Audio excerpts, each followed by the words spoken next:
What if the most hated women in history were just the ones who played the game better than men?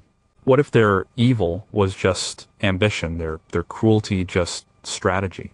We call kings who crush their rivals strong and decisive. But when a queen does the same, she becomes a monster, a tyrant, a witch. Why is a man's political move a woman's unforgivable sin? What if the stories we've been told for centuries were just propaganda written by the people who lost to them or the men who feared their power? Number 17 was Cleopatra, a seductress or a savvy politician. She was the last active ruler of the Ptolemaic kingdom of Egypt. She spoke at least 9 languages, including Egyptian, a rarity for her Greek-descended dynasty. At the time of her death, at age 39, she had ruled for 21 years, longer than many of her male predecessors. History loves to paint Cleopatra as a temptress, a woman who used her beauty to manipulate powerful Roman men like Julius Caesar and Mark Antony. The story is simple. She was a foreign woman who lured good Roman men to their doom. But that story is too simple. It ignores the reality of her situation. Cleopatra was not just a woman in power. She was the leader of a rich, ancient kingdom, being circled by the greatest military power the world had ever seen, Rome. Her kingdom was a prize. Egypt was the breadbasket of the Mediterranean.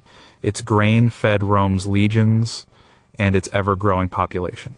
Its treasury was legendary. For Rome, controlling Egypt was not a matter of if, but when. Cleopatra knew this. Every move she made was not about romance. It was about survival. It was about keeping Egypt independent for as long as possible. Her relationship with Julius Caesar was a calculated political alliance. When he arrived in Alexandria in 48 BC, she was in the middle of a civil war with her younger brother Ptolemy GE.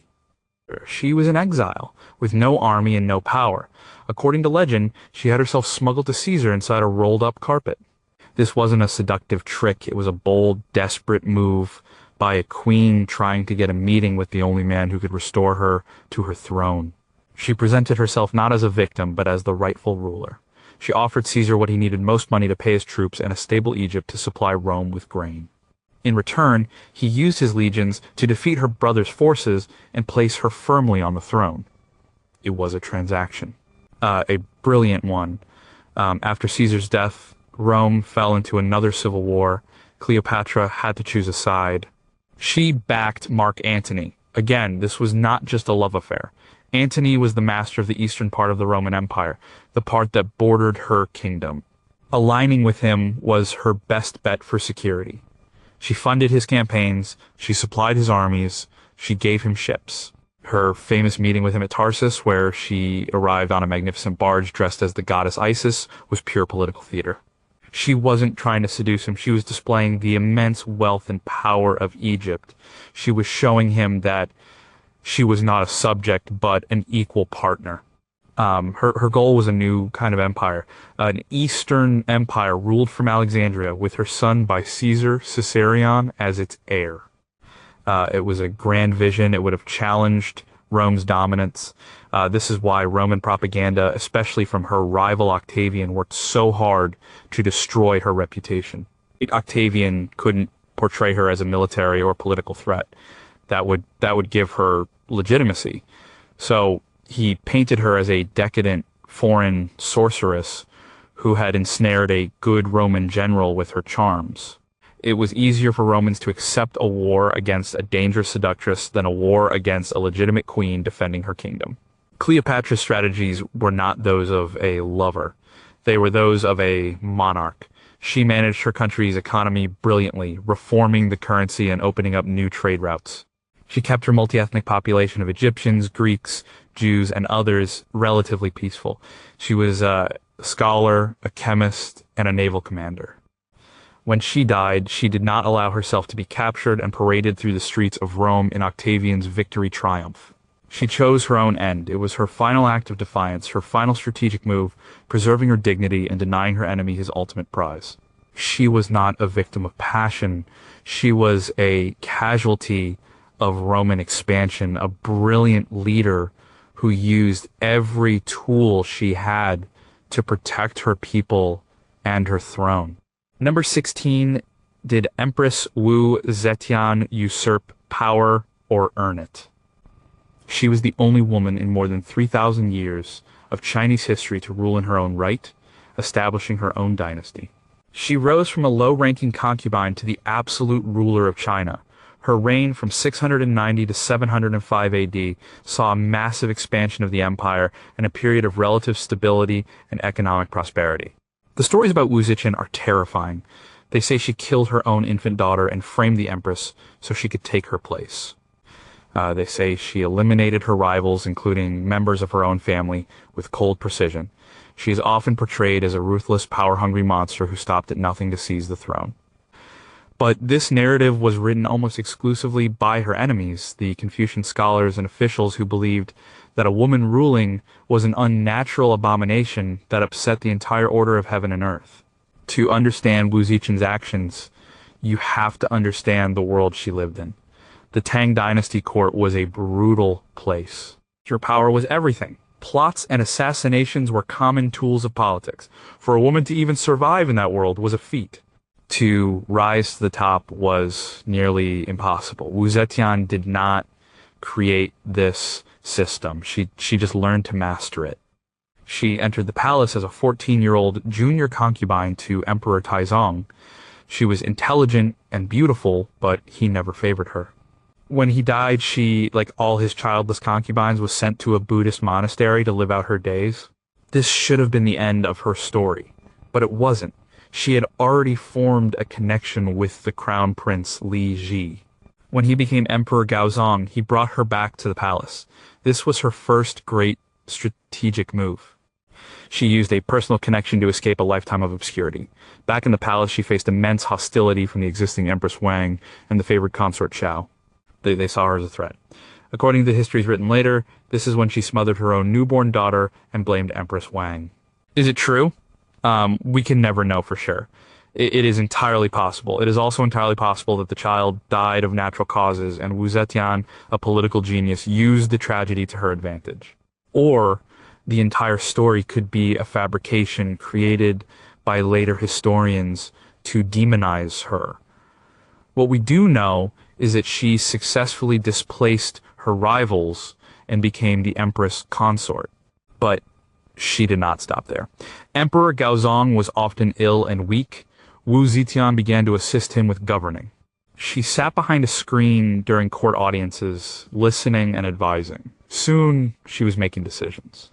She was a brilliant administrator. She had a sharp mind for policy and a keen eye for talent. The court and the country were, for all practical purposes, ruled by two sovereigns. When Emperor Gaozong died in 683, her sons were supposed to rule, but they were weak and incompetent, easily manipulated by their own wives and court factions. Wu Zetian saw that her life's work and the stability of the empire was at risk, so she took control. She deposed one son, then the other.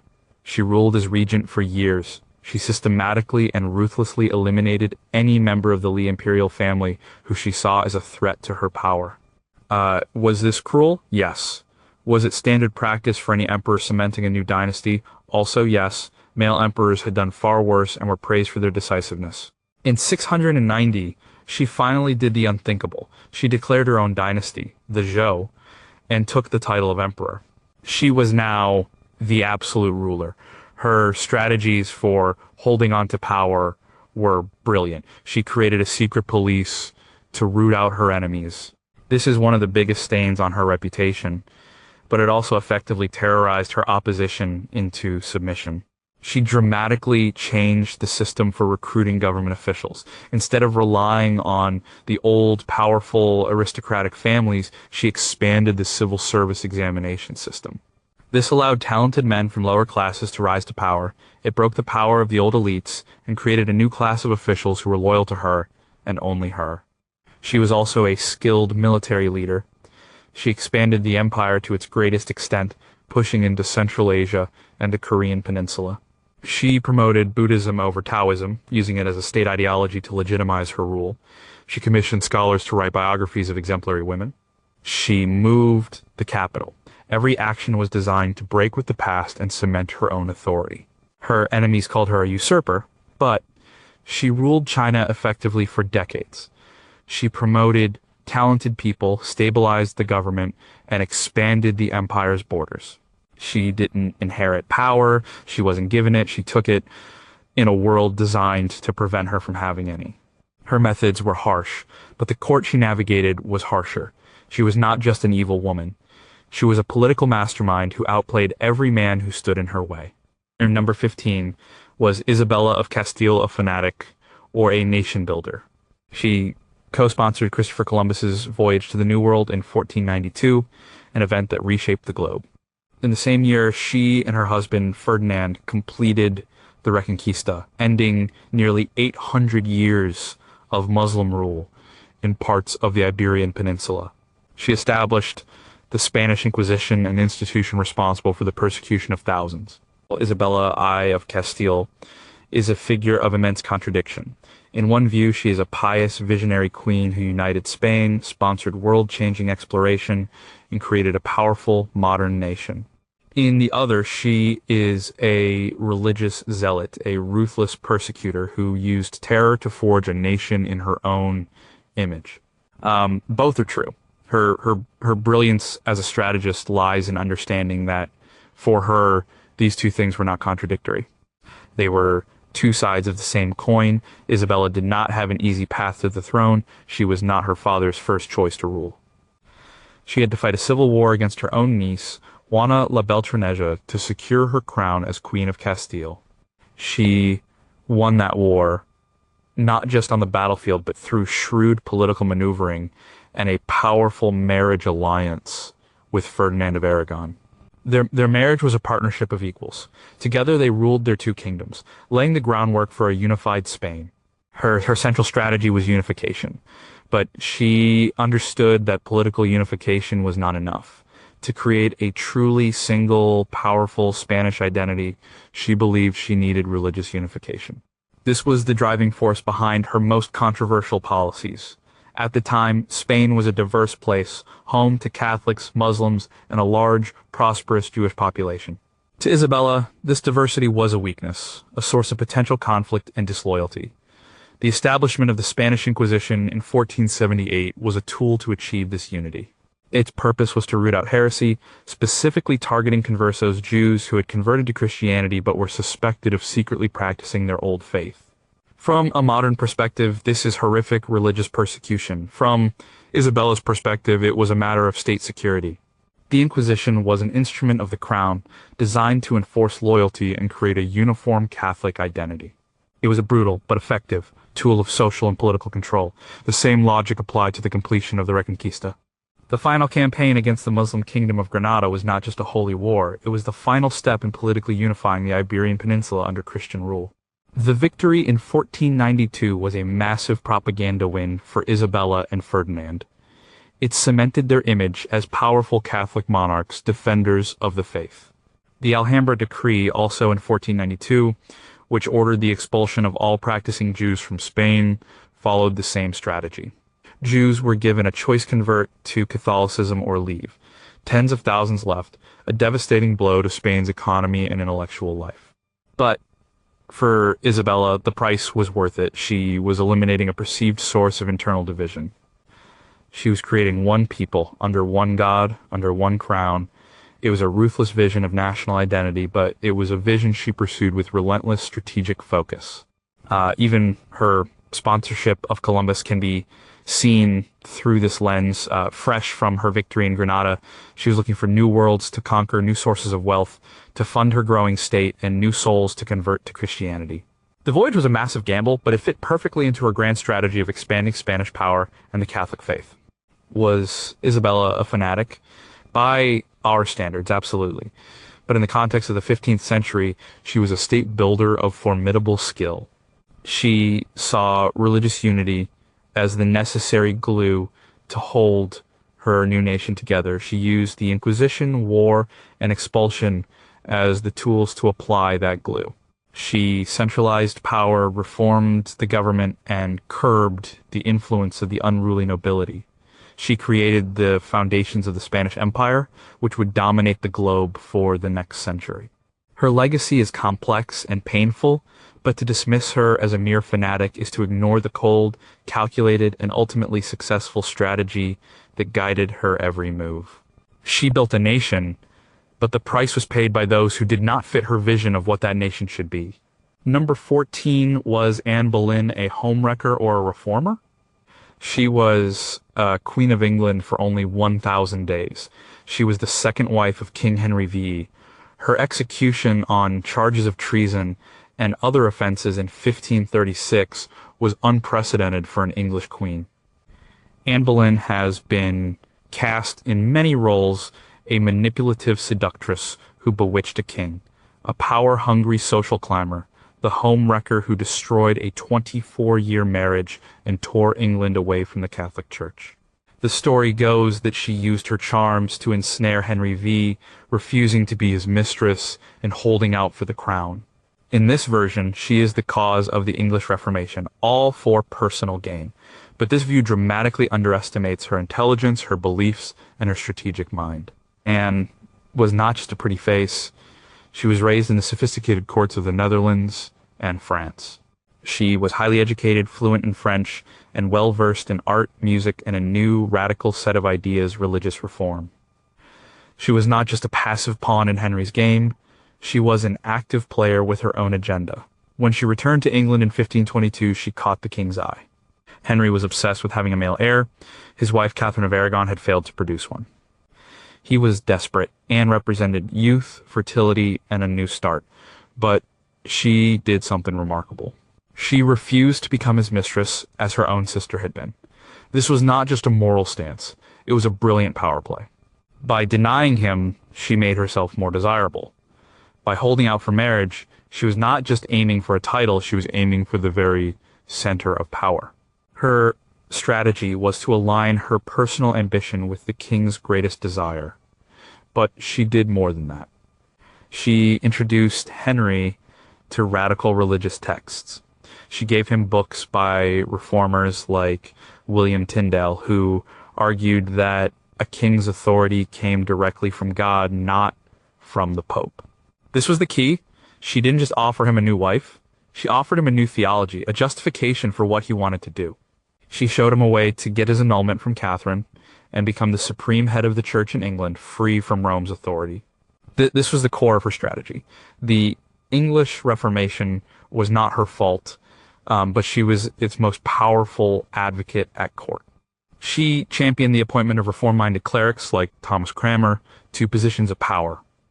She protected reformers who were distributing English-language Bibles, something the Catholic Church considered heretical. For Anne, this was not just about power. She seems to have genuinely believed in the cause of reform. She saw the corruption in the old church and believed in a more direct personal faith. Her personal ambition and her religious convictions were perfectly aligned. For a time, her strategy was a stunning success. Henry broke with Rome. He divorced Catherine. He married Anne. She was crowned queen in 1533. She had won. But her position was incredibly precarious. It depended entirely on one thing, giving Henry a son.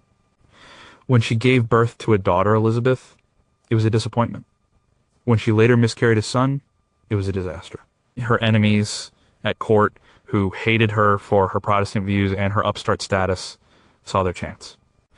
They began to whisper in the king's ear. Henry, paranoid and desperate for an heir, began to see her not as the solution, but as the obstacle. The charges brought against her were fabricated. They were a political tool to get rid of her so Henry could marry again. She was accused of adultery with 5 men, including her own brother. It was a smear campaign designed to destroy her reputation and make her execution palatable.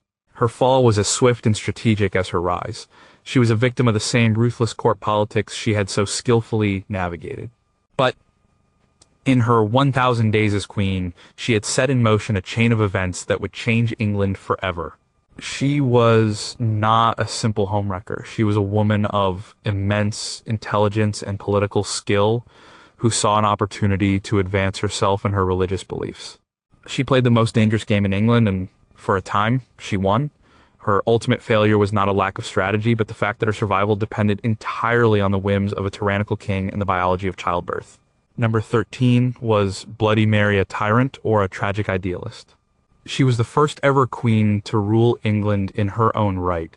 During her 5-year reign from 1553 to 1558, her government restored Catholicism as the state religion. She ordered the execution of nearly 300 religious dissenters by burning them at the stake, earning her the infamous nickname Bloody Mary. No monarch in English history has a worse reputation than Mary I. The name Bloody Mary conjures images of a bitter, vengeful fanatic who delighted in the suffering of Protestants. She is the villain in the story of the English Reformation, the dark chapter before the glorious reign of her sister, Elizabeth I. But this popular image is a caricature, a piece of brilliant propaganda crafted by her enemies that has stuck for nearly 500 years. To understand Mary, you have to understand her life, which was filled with humiliation and trauma. She was the beloved only child of King Henry V and Catherine of Aragon.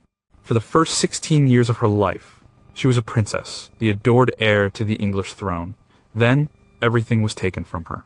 Her father became obsessed with Anne Boleyn and broke with the Catholic Church to divorce her mother. Mary was declared illegitimate. She was stripped of her title, separated from her mother, and forced to serve as a lady-in-waiting to her own infant half-sister Elizabeth. She was pressured to renounce her Catholic faith and acknowledge her father as the head of the church. She refused at great personal risk. Her entire identity was forged in this experience. Her Catholic faith was not just a religion, it was her link to her beloved mother and her claim to legitimacy.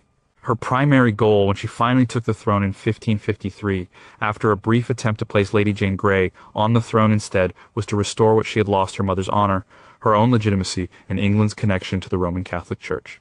This was not a quest for power for its own sake. In her mind, it was a sacred duty to save her country's soul. Her strategy was straightforward: undo the English Reformation. She reinstated the authority of the Pope. She repealed her father's and brother's Protestant legislation, and she began to enforce the old heresy laws. This is what led to the burnings. The execution of heretics was a standard practice across Europe at the time, used by both Catholics and Protestants to enforce religious conformity. The numbers are shocking to us, but her father Henry V had executed dozens for heresy, and her sister Elizabeth I would later execute many Catholics for treason. Her Mary's mistake was not the cruelty of the policy itself, which was sadly common for the era, but its application. The burnings were public spectacles. They were meant to be a deterrent to scare people back to the true faith. But the strategy backfired spectacularly. Instead of terrorizing the population into submission, it created martyrs. The courage of those being burned, like Archbishop Thomas Cranmer, who famously thrust his right hand into the fire first for having signed a recantation, inspired resistance. And John Foxe's Book of Martyrs, published during Elizabeth's reign, detailed the burnings in gory detail and became one of the most influential books in English history. It was a masterful piece of propaganda that cemented the image of Bloody Mary for all time. Her other major strategic decision, marrying King Philip II of Spain, was also a disaster. From Mary's point of view, it was a sensible move. It allied England with a powerful Catholic nation, and she hoped it would produce a Catholic heir to secure her legacy. But for the English people, it was deeply unpopular. They feared England would become a Spanish satellite. The marriage was a political failure, and it remained childless, leaving Mary heartbroken. Mary was not a bloodthirsty tyrant. She was a devout, principled, and ultimately tragic figure. She was trying to rule based on her conscience and her deeply held beliefs. Her tragedy was that her vision for England was completely out of step with the direction the country was heading. She was trying to turn back the clock, and the forces of history were against her. The strategies she used to achieve her goals, religious persecution and a foreign marriage, were deeply flawed and alienated the very people she was trying to save. She ruled with conviction, but her conviction led to policies that were both a political failure and a public relations catastrophe, ensuring her name would be forever associated with blood and fire.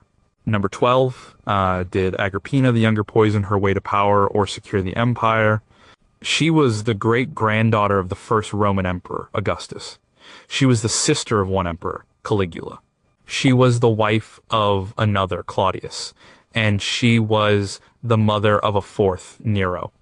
After her marriage to her uncle Claudius, she was granted the title of Augusta, an honor previously only given to Livia, the wife of Augustus. The name Agrippina the Younger is synonymous with ruthless ambition and poison. Roman historians like Tacitus and Suetonius paint a chilling portrait of a woman who manipulated, married, and murdered her way to the pinnacle of power. They accuse her of poisoning her husband, Emperor Claudius, with a dish of mushrooms to clear the way for her own son Nero to take the throne. In their telling, she is the ultimate power behind the throne, a woman whose ambition knew no bounds and led directly to the disastrous reign of her monstrous son.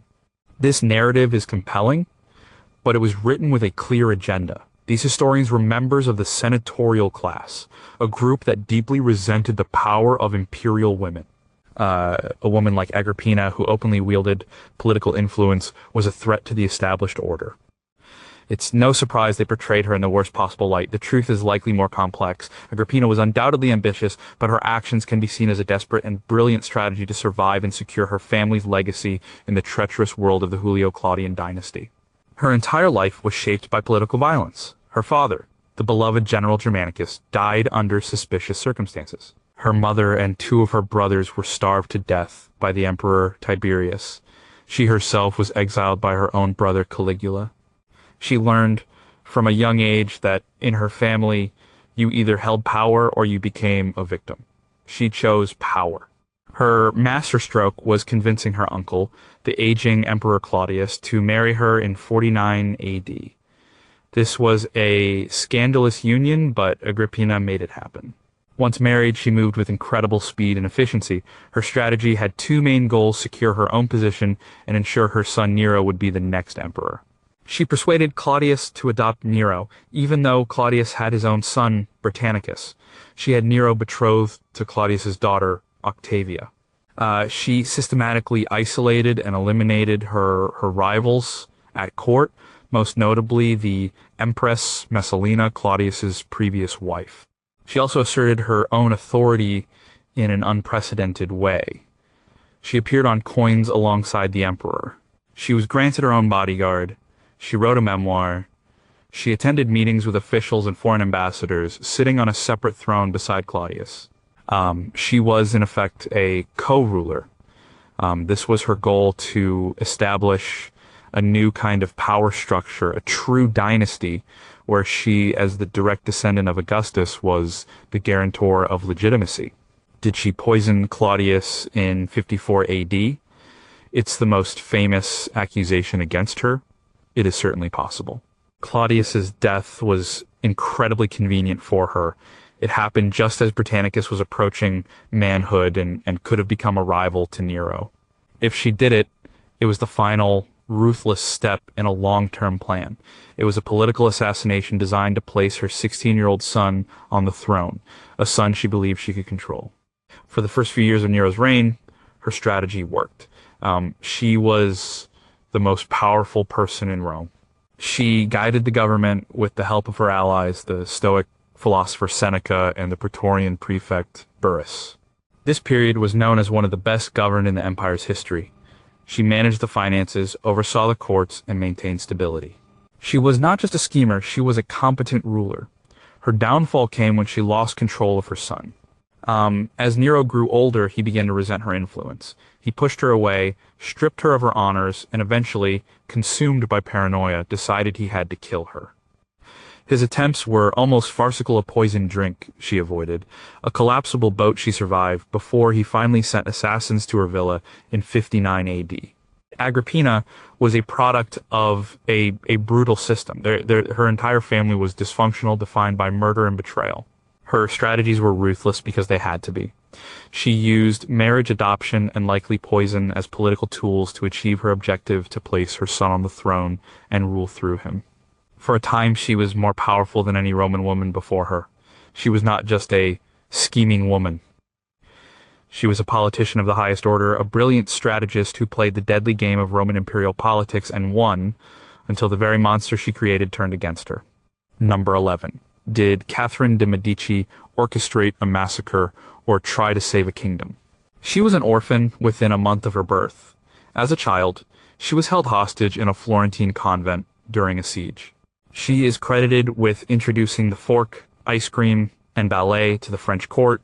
For 30 years, she was the most powerful person in France, ruling as regent for her 3 sons, who became kings. Catherine de' Medici has one of the darkest reputations in European history. She is the Serpent Queen, the Italian poisoner, the cold-hearted manipulator who orchestrated one of the most infamous atrocities of the 16th century, the St. Bartholomew's Day massacre.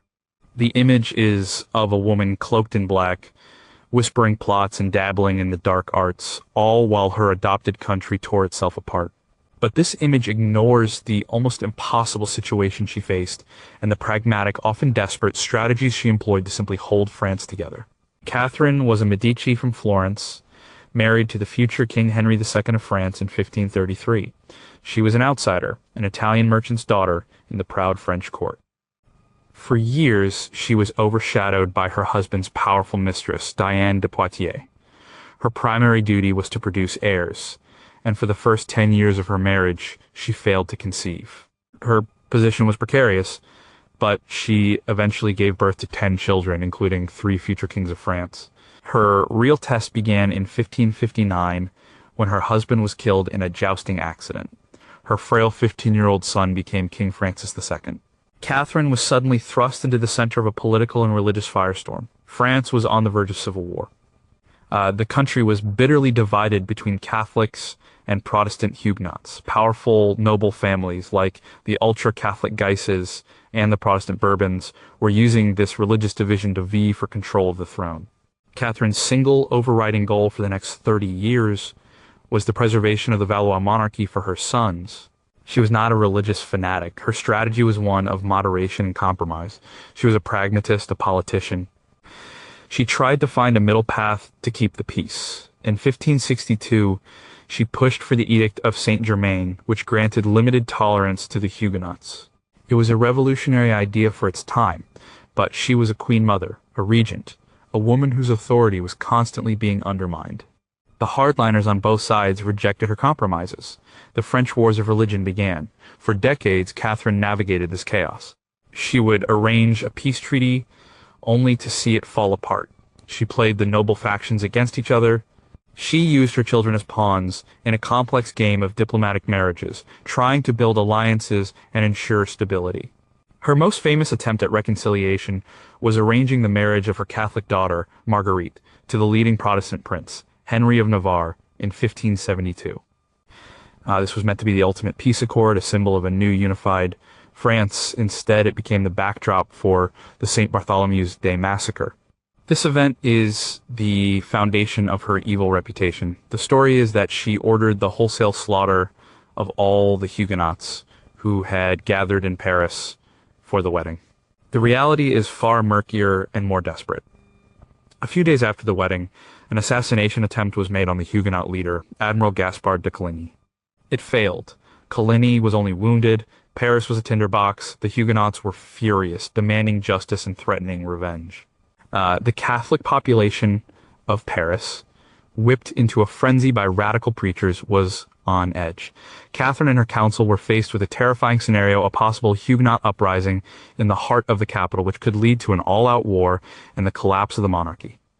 They made a panicked, preemptive decision. They decided to eliminate the Huguenot leadership, Coligny, and his top lieutenants before they could strike. It was a targeted political assassination, a brutal but common tool of 16th century statecraft, but the plan went horribly wrong. The initial assassinations were a signal to Catholic militias and the Parisian mob who, fueled by years of hatred, began a general massacre. The killing spun out of Catherine's control. Thousands of Huguenots were slaughtered in Paris and across France. It was not a premeditated act of genocide. It was a political calculation that devolved into a horrific, uncontrolled bloodbath. It was a failure of strategy, not a successful implementation of one. Catherine spent her life trying to steer the ship of state through a hurricane. Her methods were sometimes ruthless. Her compromises often failed. She was a survivor, a pragmatist trapped in an age of religious certainty. To call her evil is to ignore the context of her struggle. She was a mother trying to save a crown for her sons and a ruler trying to prevent her kingdom from disintegrating. The St. Bartholomew's Day massacre was not her master plan. It was her greatest failure. Number 10 was Ranavalona I of Madagascar, a monster or a modernizer. During her 33-year reign, from 1828 to 1861, the population of Madagascar was reduced by nearly half. She successfully expelled foreign influence and maintained her island nation's independence in the face of British and French colonial ambitions. She is often called the Mad Queen of Madagascar or the female Caligula. The stories about Queen Ranavalona I are the stuff of nightmares. She is said to have executed her subjects for things as minor as sneezing in her presence. She used a form of trial by ordeal where the accused had to swallow poison from the tangena nut. Survival proved innocence, but the poison itself killed most. She allegedly had 10,000 people die during the construction of a public works project due to harsh conditions. European accounts from the time paint her as a bloodthirsty, xenophobic tyrant. This image, however, was created almost entirely by the very people she kicked out of her country, European missionaries and diplomats. They had a vested interest in portraying her as a savage monster to justify their own colonial ambitions. While her rule was undeniably brutal and the death toll was immense, to dismiss her as simply mad is to ignore the clear, consistent, and ultimately successful strategy that underpinned her entire reign, the complete and total preservation of Malagasy independence and cultural sovereignty. Ranavalona came to power after the death of her husband, Radama I. Radama had been a modernizer, but one who embraced European influence. He signed treaties with the British, allowed missionaries to establish schools and churches, and began to reform the army along European lines. When he died, Ranavalona, one of his 12 wives, seized the throne in a swift and ruthless coup. She immediately executed many of her rivals, including members of Radama's family. Her first act as queen was a declaration of her core policy. She would not be a puppet of foreign powers. Her strategy was a radical reversal of her husband's. She saw the creeping European influence not as modernization, but as the first step towards colonization. She saw Christianity not as a religion, but as a cultural weapon that would destroy traditional Malagasy beliefs and social structures. She was not wrong. All across Africa and Asia, this was the exact pattern of European colonial expansion. So she acted. In 1835, she banned the practice of Christianity for her Malagasy subjects. She gave the missionaries a choice: leave or stop proselytizing. Most left. She terminated the trade and friendship treaties her husband had signed with Great Britain. She ramped up the use of the tangena ordeal, not just as a judicial tool, but as a way to root out Christians and other perceived enemies of her traditionalist regime. This was a brutal form of internal security designed to enforce loyalty through terror. She also focused on self-sufficiency. She knew that relying on European trade made her vulnerable, so she launched a program of industrialization led by a French castaway named Jean Laborde. He built a massive industrial complex that produced soap, cloth, tools, and, most importantly, modern weapons like muskets, cannons, and gunpowder. This was not the work of a madwoman who hated all things foreign. It was the work of a pragmatist who wanted European technology without European control. She used foreign expertise to build the tools she needed to resist foreign domination. Her military was formidable. She kept a huge standing army, which was used both to put down internal rebellions and to fend off external threats. In 1845, a combined British and French naval force attacked the port of Tamatave, expecting an easy victory. Ranavalona's forces repelled the attack. She had the heads of the killed European soldiers impaled on stakes along the beach as a clear message. Do not underestimate Madagascar. Her reign came at a terrible human cost. Her policies, including forced labor for her industrial and building projects, and her constant internal purges, led to the deaths of hundreds of thousands, perhaps millions, of her own people. And she created a state built on fear and isolation. But her central strategy was a success. For 33 years, she held off the major colonial powers of the day. She preserved Madagascar's independence at a time when Europe was carving up the rest of the world. The Europeans called her mad because she refused to play their game. She was not a monster. She was a ruthless nationalist leader who was willing to pay any price in her own people's blood to keep her country free. Number 9 was Empress Cixi, a corrupt reactionary or a canny survivor. She effectively controlled the Chinese government for 47 years, from 1861 until her death in 1908. She was a concubine who rose to become the regent for 2 young emperors. She oversaw one of the most tumultuous periods in Chinese history, marked by foreign invasion, massive rebellion, and calls for radical reform. To her detractors, Dowager Empress Cixi was the woman who single-handedly ruined China. She is portrayed as a corrupt, power-hungry conservative who embezzled funds from the Navy to build herself a lavish marble boat. She is blamed for siding with the fanatical Boxers during their anti-foreign rebellion, leading to a humiliating defeat by an alliance of 8 foreign nations. She is seen as the ultimate reactionary, the person who stood in the way of modernizing China and allowed the Qing dynasty to crumble into dust. This popular narrative contains elements of truth, but it's a gross oversimplification. Cixi was not an ideologue. She was the ultimate political survivor. Her decades-long rule was a masterful and ultimately tragic balancing act. Her primary goal was not to destroy China, it was to preserve the Qing dynasty and her own power within it against a tidal wave of internal and external threats. Every decision she made, whether it seemed progressive or reactionary, must be seen through that lens. Cixi entered the Forbidden City as a low-ranking concubine to the Xianfeng Emperor. Her fortunes changed when she gave birth to his only surviving son in 1856. This gave her immense influence. When the emperor died in 1861, her 5-year-old son became the Tongzi Emperor. Cixi, along with the senior Empress Xian, became co-regents. She was a woman in a male-dominated system and a Manchu ruling over a Han Chinese majority. Her position was never secure. She had to be smarter, more ruthless, and more politically astute than all the men around her. In her early years as regent, she was actually a reformer. She supported the self-strengthening movement, a period of reform that embraced Western technology and military science, but not Western political ideas. This was the core of her strategy for decades: adopt the practical tools of the West to strengthen China enough to resist the West, all while preserving the core Confucian values and the power structure of the Qing dynasty. It was a strategy of controlled, limited modernization. She backed officials who built shipyards, arsenals, and railways. This was not the work of a woman who blindly hated all things foreign. Her opposition to more radical reforms like those proposed by the Guangxu Emperor in the 100 Days Reform of 1898 was not because she was against all change.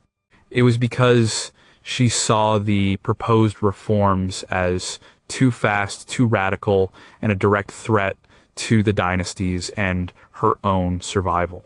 The reformers wanted to create a constitutional monarchy, which would have stripped her of her power and potentially destabilize the entire country.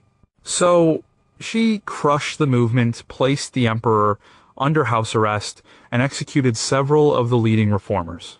It was a ruthless move to preserve the status quo, which she equated with stability.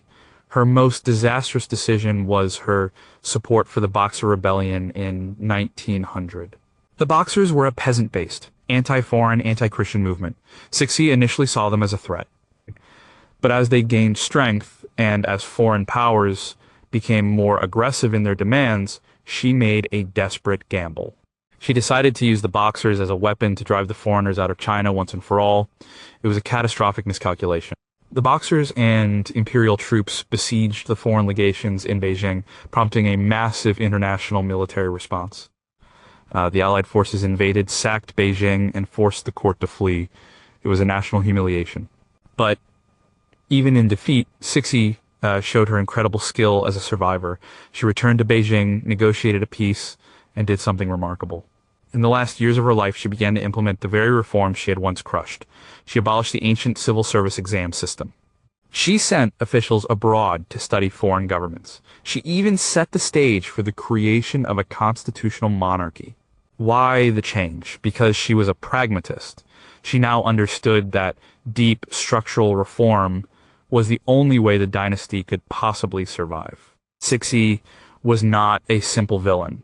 She was a brilliant political operator trapped in an impossible situation. She was trying to steer a crumbling empire that was being battered from the outside by aggressive foreign powers and torn apart from the inside by rebellion and calls for revolution. Her strategies were often reactive, sometimes contradictory, and ultimately failed to save her dynasty. But for nearly half a century, through sheer force of will and political genius, she kept it all from falling apart. Number 8. Why was Fredegund feared as a queen of Franks? She began her life as a palace servant. She became the wife of King Chilperic I of Neustria, one of the Merovingian kingdoms in 6th century France.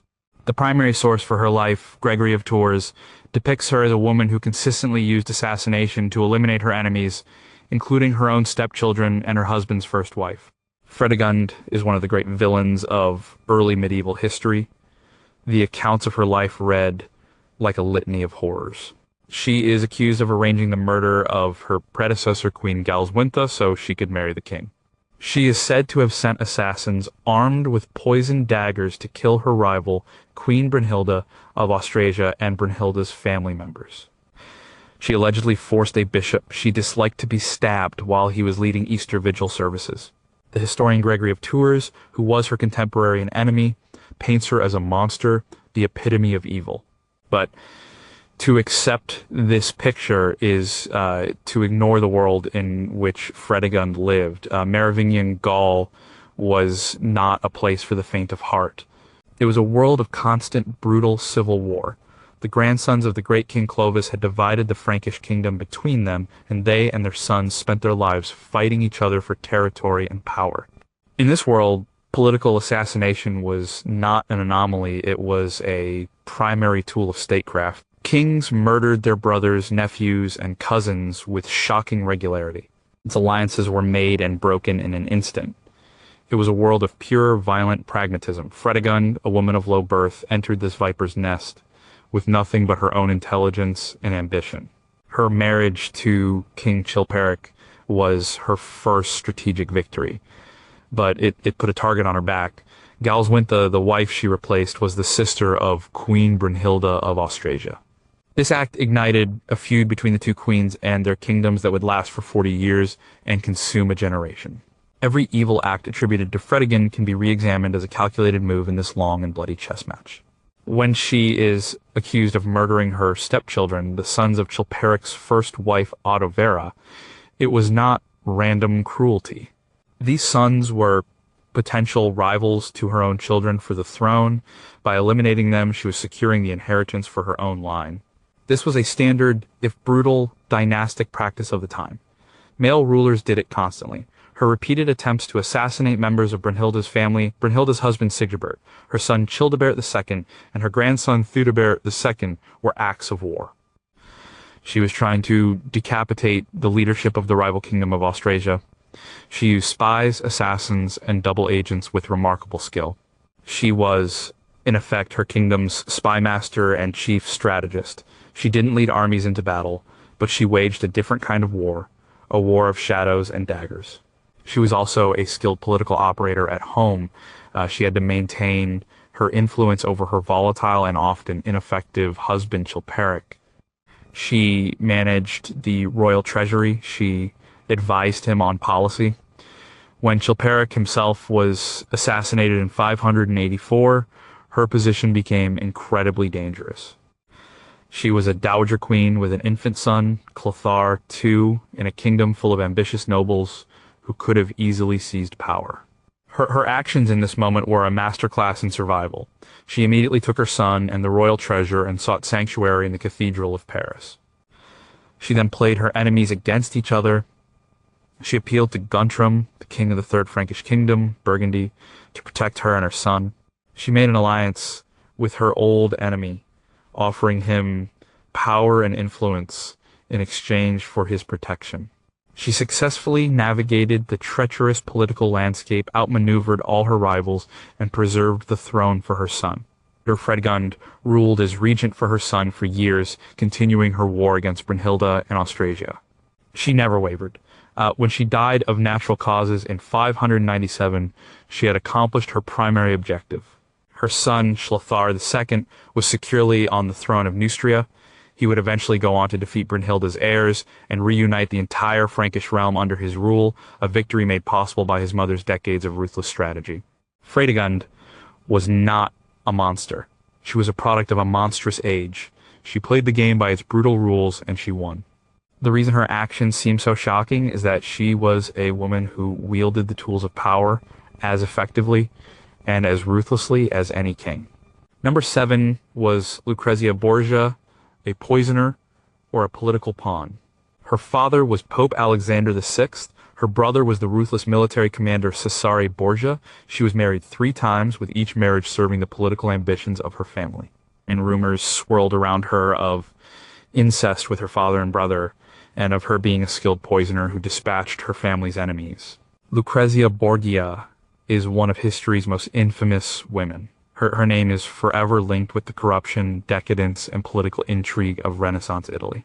She is the femme fatale of the Borgia family, a beautiful but deadly pawn in her father's and brother's games of power. The poet Victor Hugo and the opera composer Donizetti later solidified this image, portraying her as a tragic figure who presided over orgies and casually poisoned her dinner guests.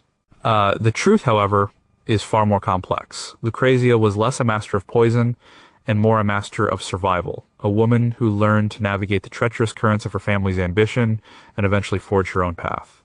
From the beginning, Lucrezia's life was not her own. She was a tool, the most valuable piece of currency the Borgias possessed. Her strategic value lay in her ability to be married off to form political alliances. Her first marriage at age 13 was to Giovanni Sforza, ruler of Pesaro.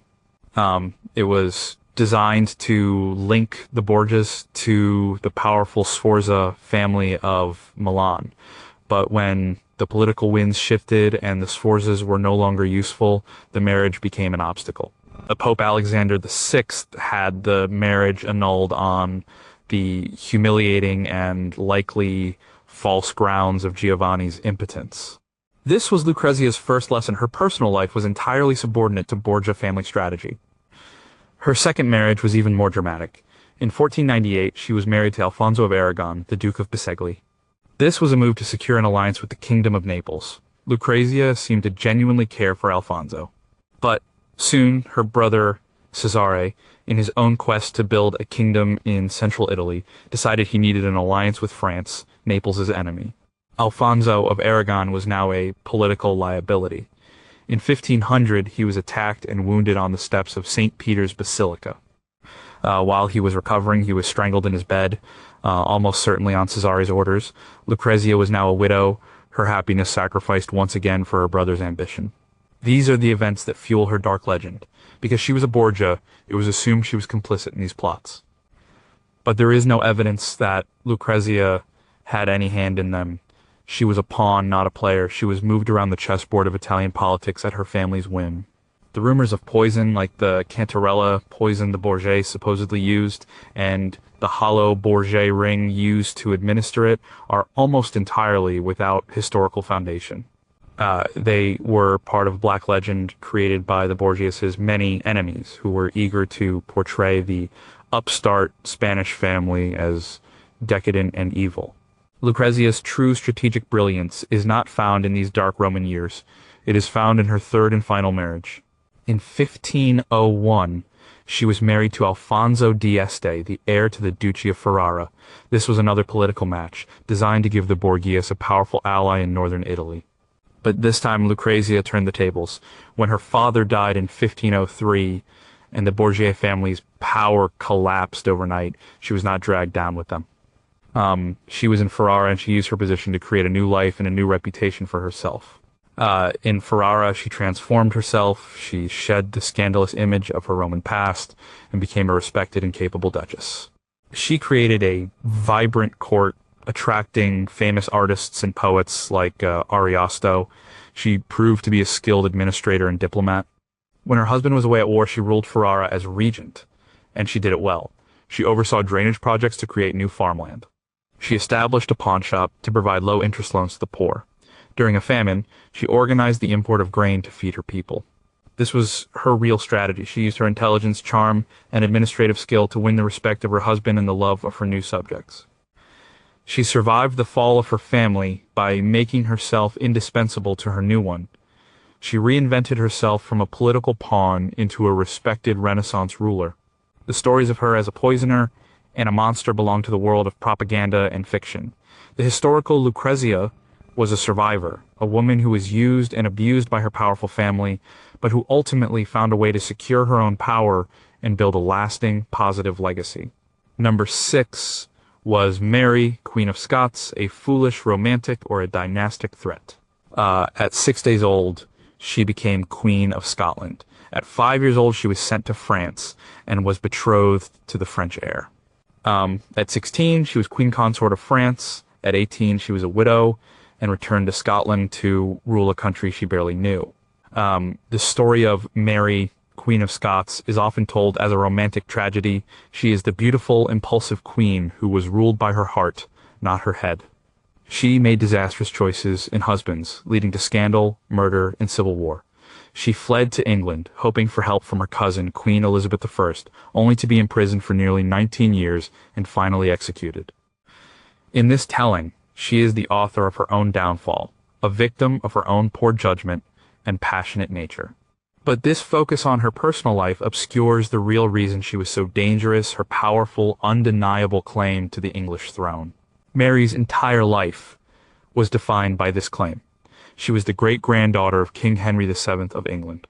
To many Catholics who considered Elizabeth I illegitimate because they did not recognize Henry V's divorce from Catherine of Aragon, Mary was the rightful Queen of England. This made her not just a Scottish queen, but a living, breathing threat to Elizabeth's rule from the moment Elizabeth took the throne. Every move Mary made and every move made against her was part of this high-stakes dynastic struggle. When Mary returned to Scotland in 1561, she faced an incredibly difficult situation. Scotland was a poor, violent country dominated by powerful feuding nobles. It had also recently undergone a Protestant Reformation led by the fiery preacher John Knox, who wrote a famous tract titled "The First Blast of the Trumpet Against the Monstrous Regiment of Women." Mary was a devout Catholic. From day one, her strategy was one of pragmatic tolerance. She did not try to force Catholicism back on the country. She practiced her faith in private and agreed to respect the new Protestant establishment. This was a sensible, moderate policy designed to win over her subjects and stabilize her kingdom. Her choice of husbands was not just about romance, it was about strategy. Her first marriage to the French Dauphin was part of a long-standing old alliance between Scotland and France against England. Her second marriage to her cousin Henry Stuart, Lord Darnley, was a brilliant dynastic move. Darnley also had a claim to the English throne. By marrying him, Mary united two claims, strengthening her own and that of any children they might have. Their son, the future James VI of Scotland, and I of England, would have an almost unassailable claim. This marriage terrified Elizabeth and her council. It was a strategic masterstroke. The marriage itself, however, was a personal disaster. Darnley was arrogant, ambitious, and unstable. His jealousy led to the brutal murder of Mary's private secretary, David Rizzio, in front of the pregnant queen. This act destroyed the marriage. Darnley later died when his house was blown up, and he was found strangled in the garden. Did Mary plan his murder? The casket letters, allegedly found and used against her by her enemies, suggested she was complicit in a plot with her future third husband, the Earl of Bothwell. The authenticity of these letters has been debated by historians for centuries. They are almost certainly forgeries or heavily doctored. Her third marriage to Bothwell was her greatest strategic error. Whether she was forced into it or went willingly, it was a political catastrophe. It united the Scottish lords against her, as they saw Bothwell as a murderer and a tyrant. This led to a confrontation at Carberry Hill, her forced abdication in favor of her infant son James, and her imprisonment. Her final gamble was her flight to England in 1568. She expected her cousin Elizabeth to help her regain her throne. Instead, Elizabeth saw an opportunity. With Mary in England, she could be contained. The living symbol of the Catholic claim to the English throne was now under lock and key. For 19 years, Mary was a prisoner. She became the focal point for numerous Catholic plots to overthrow Elizabeth. Was Mary involved? Almost certainly. From her perspective, she was the rightful queen, and she was using the only tools available to a prisoner to try and win her freedom and her crown. Her end came with the Babington plot, a plan to assassinate Elizabeth and place Mary on the throne. Elizabeth's spymaster, Francis Walsingham, intercepted Mary's letters, which showed her consent to the plot. This was the evidence Elizabeth needed. Mary was tried for treason and executed in 1587. Mary was not a foolish romantic. She was a queen playing a very dangerous Game of Thrones. Her primary strategic objective was to secure her Scottish crown and press her claim to the English one. She used diplomacy, tolerance, and marriage to achieve her goals. Her downfall was not a lack of strategy, but a combination of a disastrous marriage, the betrayal of her nobles, and the fact that she was the one rival Queen Elizabeth we could never afford to set free. Her final victory, in a way, came after her death. Her son James inherited Elizabeth's throne, uniting the crowns of Scotland and England, and fulfilling the dynastic ambition that had cost Mary her life. Number 5. How did Theodora go from actress to empress? She was the daughter of a bearkeeper at the Constantinople Hippodrome. In her youth, she was an actress, a profession considered scandalous and on the same social level as prostitution in the 6th century Byzantine Empire. Yet she became the wife of Emperor Justinian I, and one of the most powerful and influential empresses in Roman history. The story of Empress Theodora, as told by the historian Procopius in his Secret History, is one of scandal and depravity. He paints her as a vulgar, insatiable performer from the slums who used her beauty to claw her way to the top and then ruled with a cruel and vengeful hand. This account is so vitriolic that it's clearly a piece of character assassination, but even if we dismiss the salacious details, the core fact remains: Theodora made an almost unimaginable leap up the social ladder. This was not luck. It was the result of a brilliant strategy of self-reinvention and the wielding of immense personal influence. Her early life in the theater world of Constantinople gave her skills that would be invaluable later. She understood people, she knew how to perform, how to command a room, and how to survive in a tough environment. At some point, she had a religious conversion and became a Miaphysite Christian, a branch of Christianity considered heretical by the Orthodox establishment. This faith would become a central part of her identity and her policies as empress. She met Justinian, the heir to the throne, in Constantinople. He was completely captivated by her beauty, wit, and intelligence. But there was a problem. An ancient Roman law forbade a man of senatorial rank from marrying an actress. Justinian's uncle, the Emperor Justin I, refused to change the law. Justinian waited. His strategy was one of patience. When his uncle died and he became emperor in 527, one of his first acts was to abolish the old law. He then married Theodora and had her crowned as Augusta, or Empress, an equal partner in his rule. Her most famous moment came during the Nika riots in 532, a dispute between rival chariot racing factions in the Hippodrome exploded into a full-blown insurrection against the government. The city was in flames.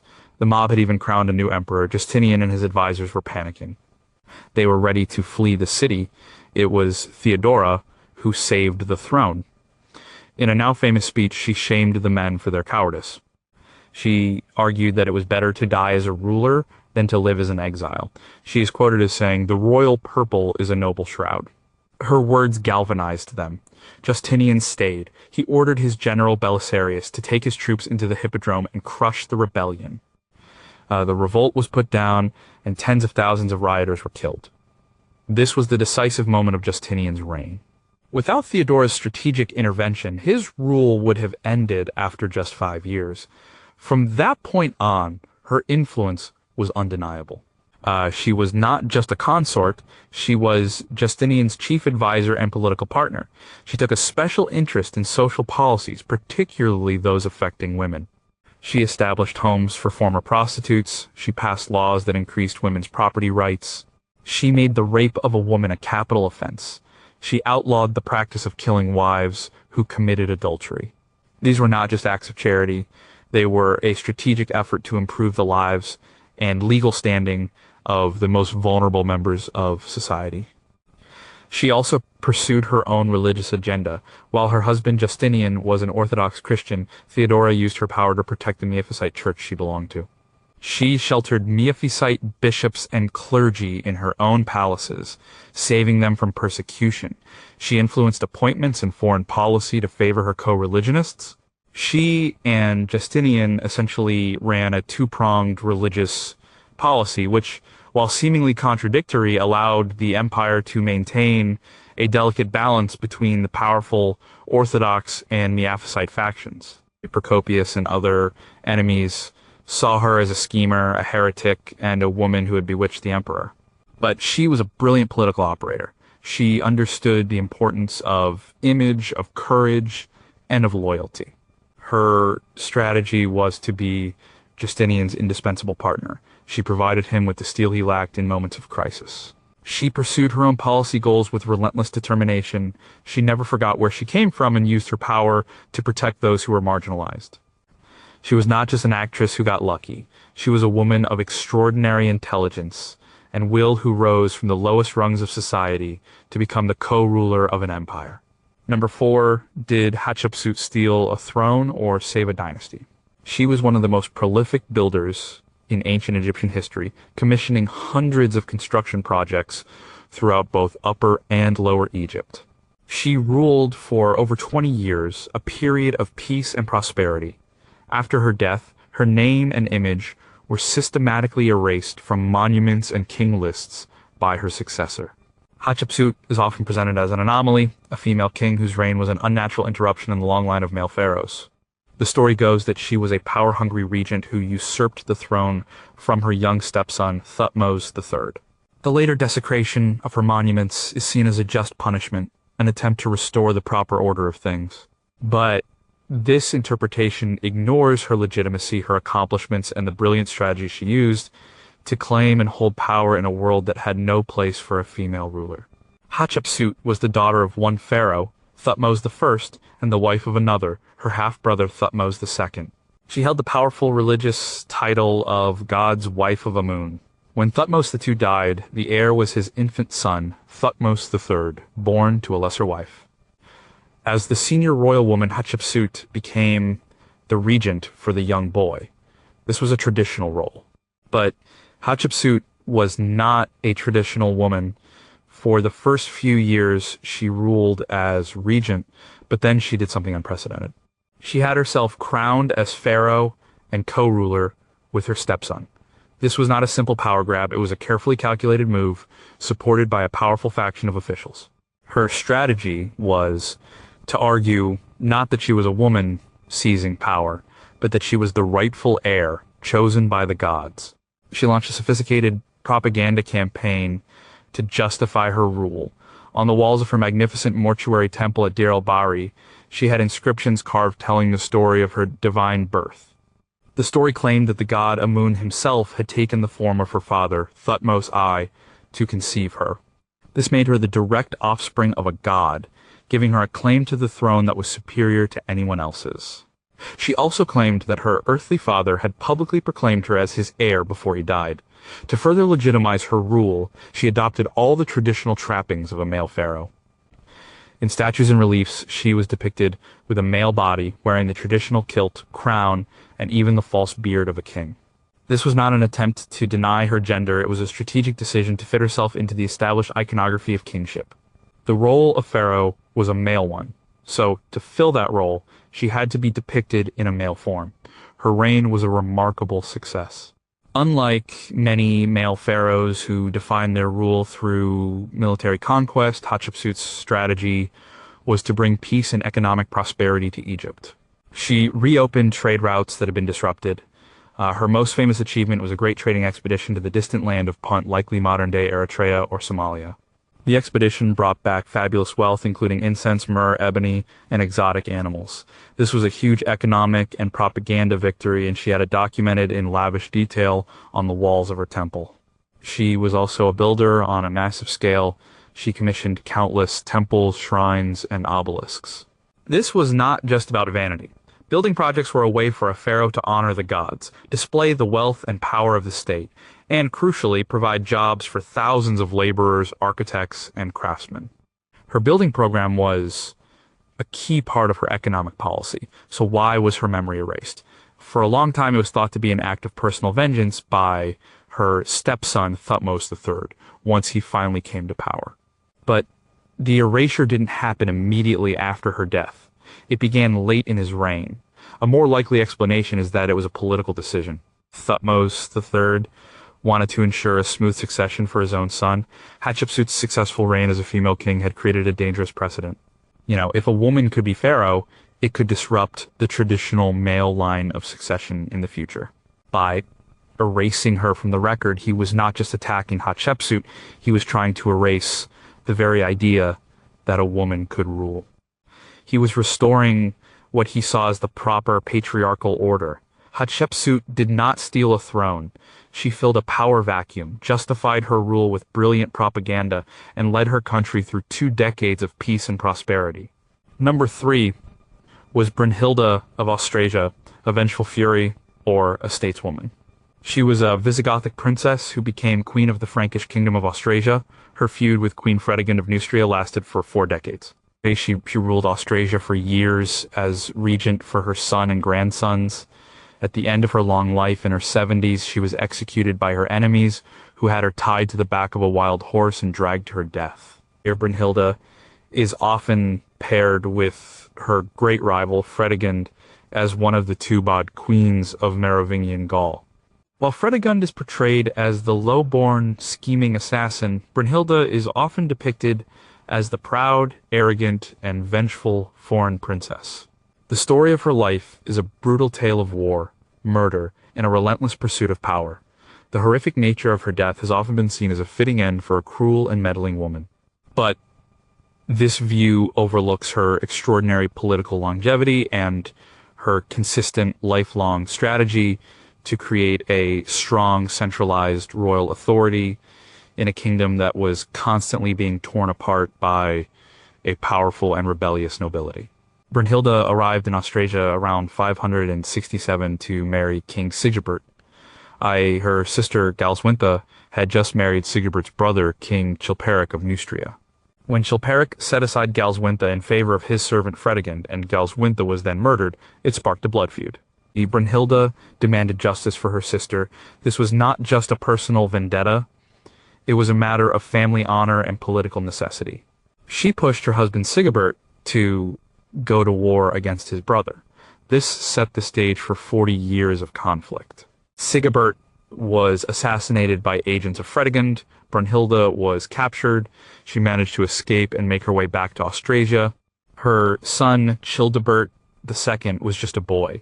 This was the moment that defined the rest of her life. Instead of fading into obscurity, she took control. She became the regent, the power behind her son's throne.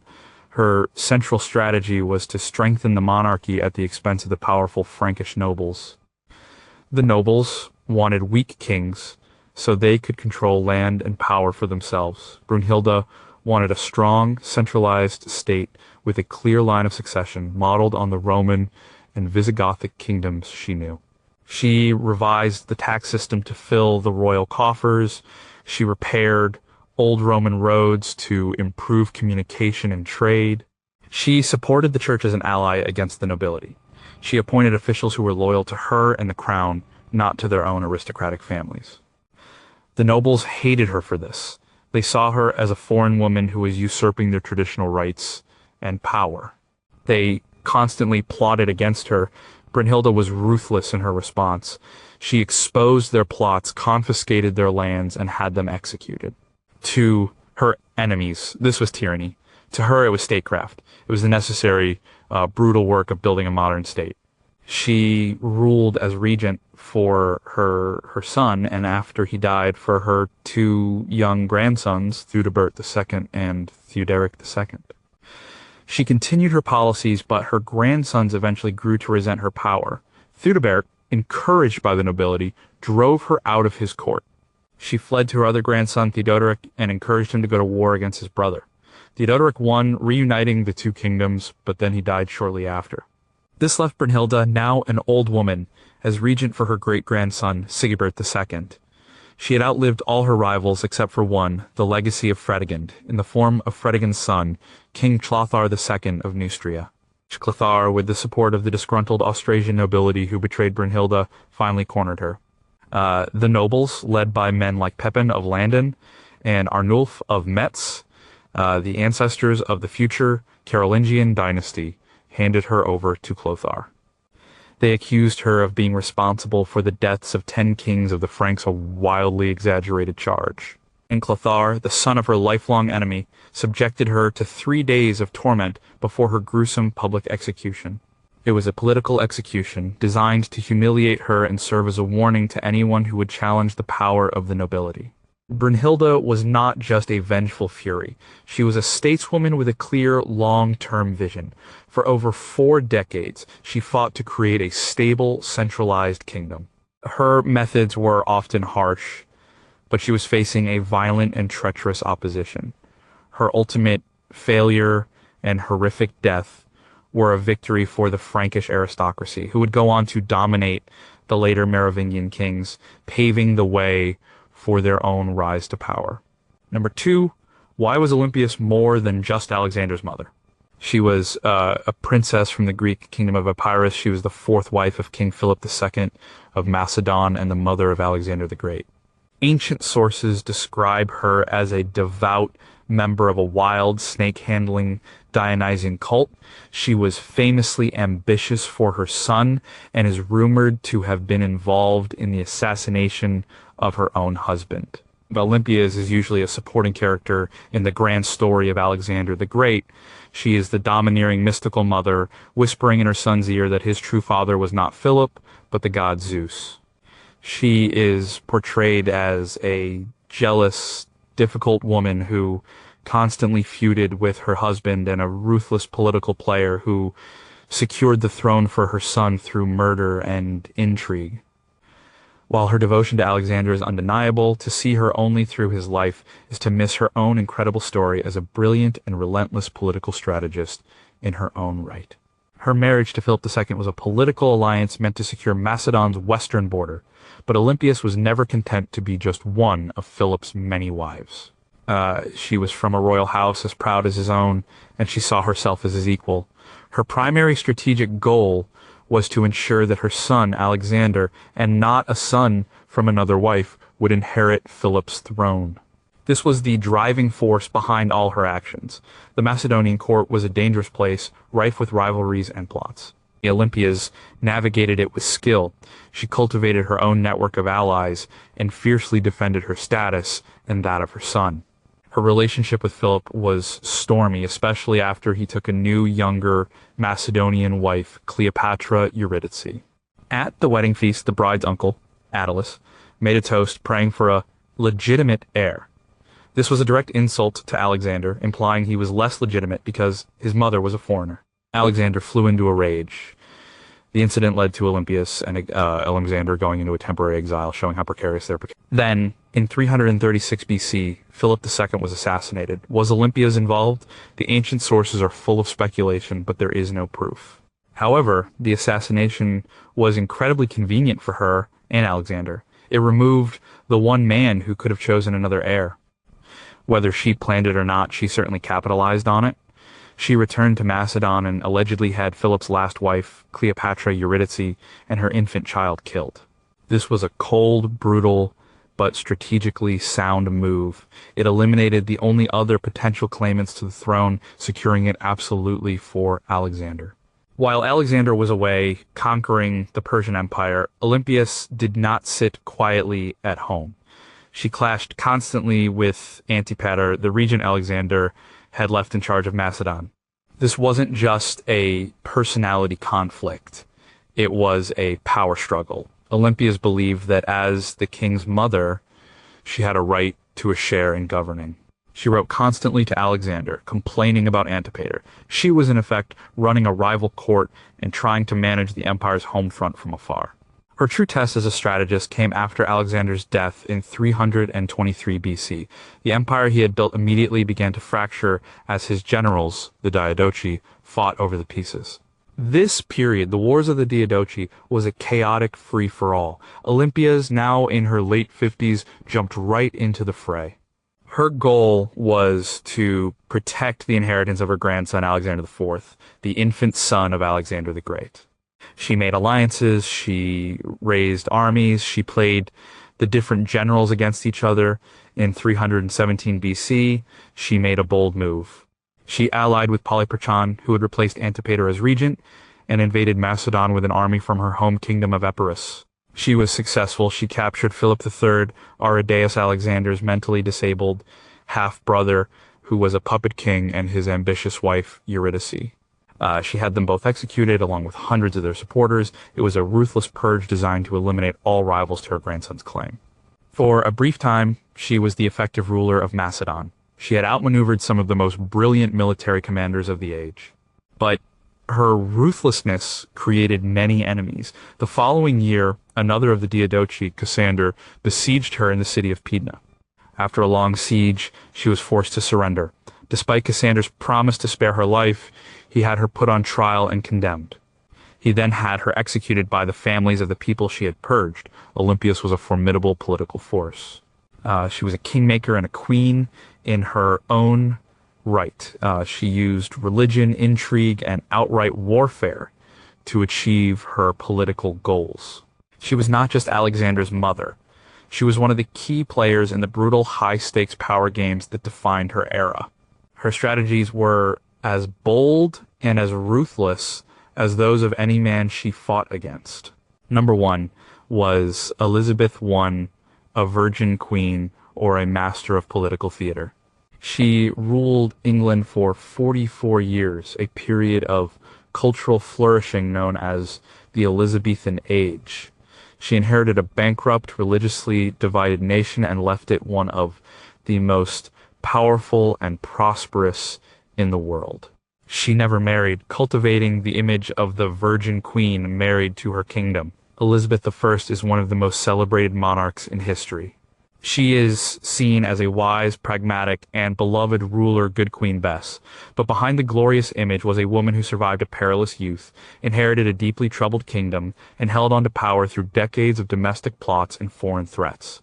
Her success was not an accident. It was the result of a lifelong, masterfully executed strategy of political theater, ambiguity, and control.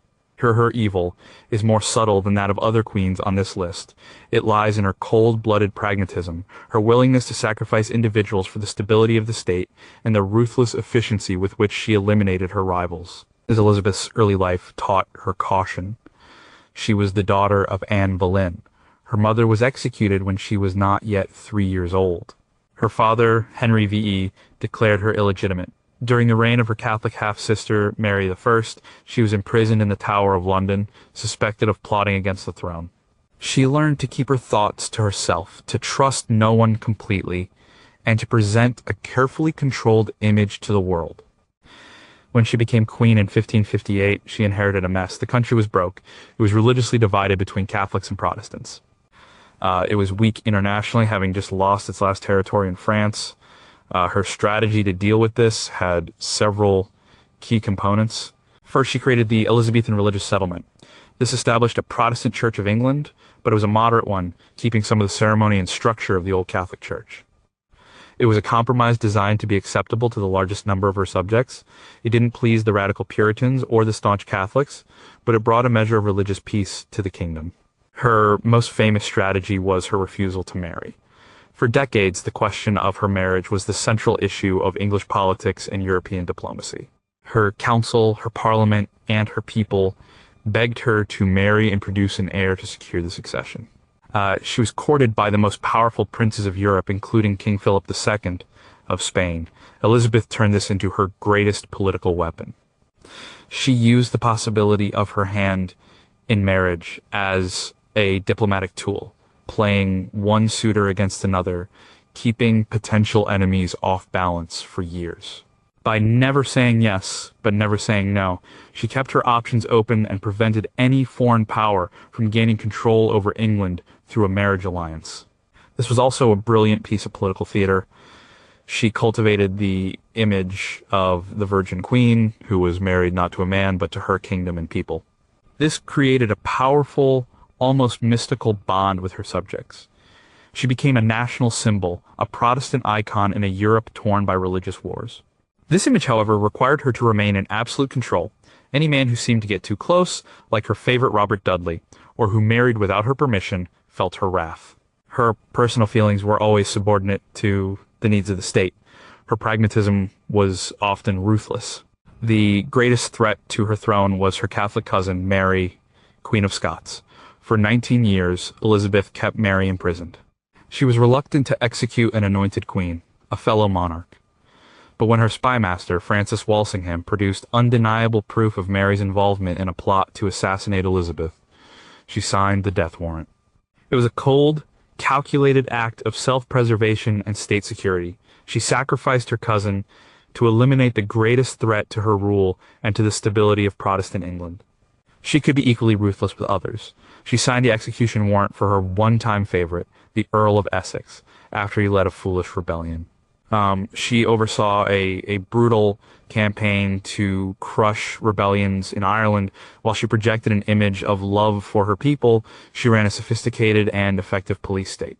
Walsingham's network of spies was everywhere, rooting out Catholic plots and silencing dissent. Elizabeth's genius was in her ability to project an image of strength and stability while navigating a world of constant danger. She used her gender, which many saw as a weakness, to her advantage, creating a unique political identity. She was a master of propaganda, ambiguity, and timing. She was not always good Queen Bess. She was a tough, sometimes ruthless, and supremely intelligent political survivor who guided her country through one of its most perilous periods. She maintained power for 44 years, not by being nice, but by being smarter and more pragmatic than every man who tried to control or unseat her.